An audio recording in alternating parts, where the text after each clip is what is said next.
you got the backbone? First of all, I'd like to thank the Coast Salish people for welcoming us here, for allowing us to come and rally and make known the issues and speak up for our wild salmon here in the middle of the cement blocks. So we thank you to the Coast Salish. My name is Marilyn Baptiste. I'm the third daughter of late Marilyn Baptiste, former chief of the Honeywood-Dean. And my mother is Marjorie Shook of the Tatlioko in the north side of our territory. I am chief of the Honeywood-Dean, which is one of the 6 Tatlioko communities in central BC. And I'm also part of the Union of BC Indian Chiefs, Secretary Treasurer. So I thank you for also welcoming and inviting us here today. I'm also a part of the legacy in our territory in the interior BC. 1864, our war leaders had stopped the road crews from coming in on the southwest side of our territory. That was the Review Inlet. Back then they were after gold. That was the gold rush back then. Our war leaders and our people knew that would impact our way of life and our wild salmon. And that's what we continue to fight here today. So, of course, this is a part of who we are. Our wild salmon are part of our blood. The rivers and the streams are the bloodlines of Mother Earth. It is a part of me and a part of you. It's a part of our future generations.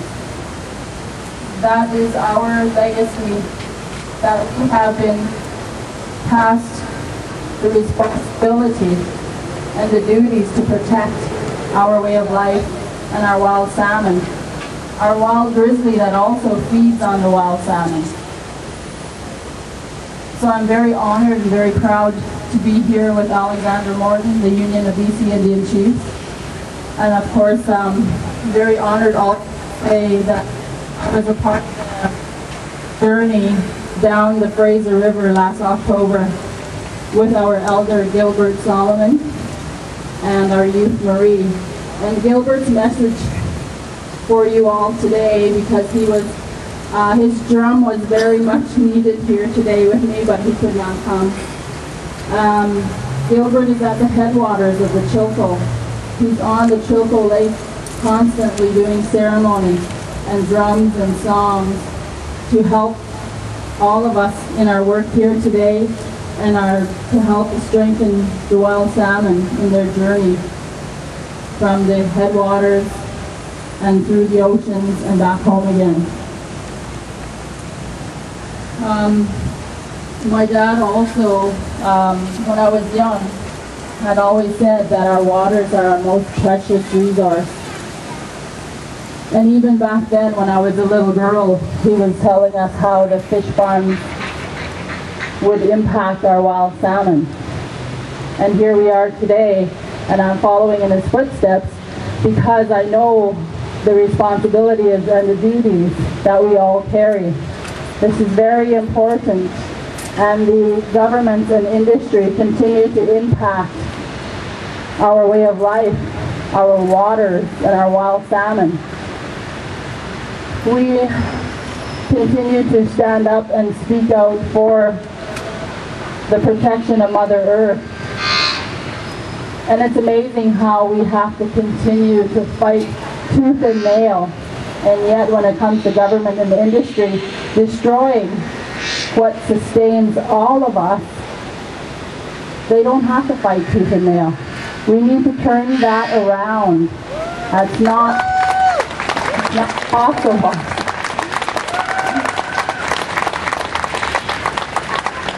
And with that note, I would like to just say a bit of an update in regards to the threat on the headwaters of the Taseko, which flows into the Chilko, into the Chilcotin. is the Taseko Mines Limited Prosperity Project, which has gone through the second revised proposal that they have submitted to the government for review. There is a myth out there that they are going through an environmental review once again. That is not so. They are not at that point at this time. They are simply, the government is simply reviewing their proposal, and after November 7th they will announce if the government decides that that proposal is worthy of an environmental review. And so at this point it does not mean that that proposal is going to go forward. It is being reviewed by government at this point. And I wanted to make that clear because I've heard in the media that it's going through the next environmental assessment, and that's not so at this time. And a simple note, you know, my great-great-great-grandchildren are coming. They're coming to join us here on Earth to share in our ways, our values, the waters, the clean, unpolluted waters, and our wild salmon. And of course, how I know that, my granddaughter is already with us here, and she was with us in the womb at the Film Fest last October. And that's how we teach our children our way, is from even since before they are born. They start learning our way of life and the duties and the responsibilities to protect the land, our waters, our wild salmon, and our future generations. And I would really sincerely like to thank Alexandra Morton for all of the work that she has done. I have often wondered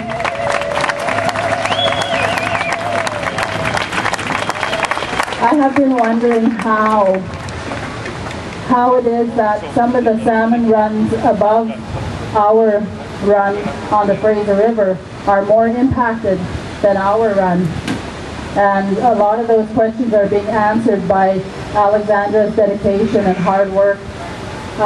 So I really, really thank Alexandra. I was thinking just the other day, how is it that the Stewart is more impacted even than the Chilcotin? The Chilcotin's run has been strong, but they have also declined, as my dad used to tell us. The sides of the rivers used to be black with salmon. I never seen that until last year. So that was very, very, very, very grateful for all of us to see. And I want you all to know that from my elders, from my children and my people back home, the reason you don't see them here on the street today is because they are back home on the river and they are gathering the salmon as we speak. And that's exactly where I want to go, is back to the rocks of the Farewell and get our salmon.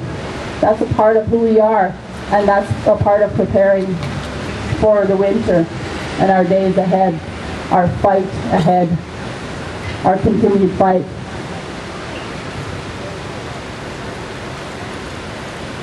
And of course, we declare with our wild salmon our continued responsibilities and duties to protect our wild salmon, our way of life, our waters.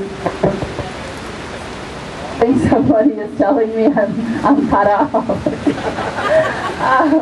So I thank you all. I thank you all for being here, and I just want people to know the reason why we don't have large numbers here on the streets is because our people are back home on the rivers where they belong, gathering our wild salmon.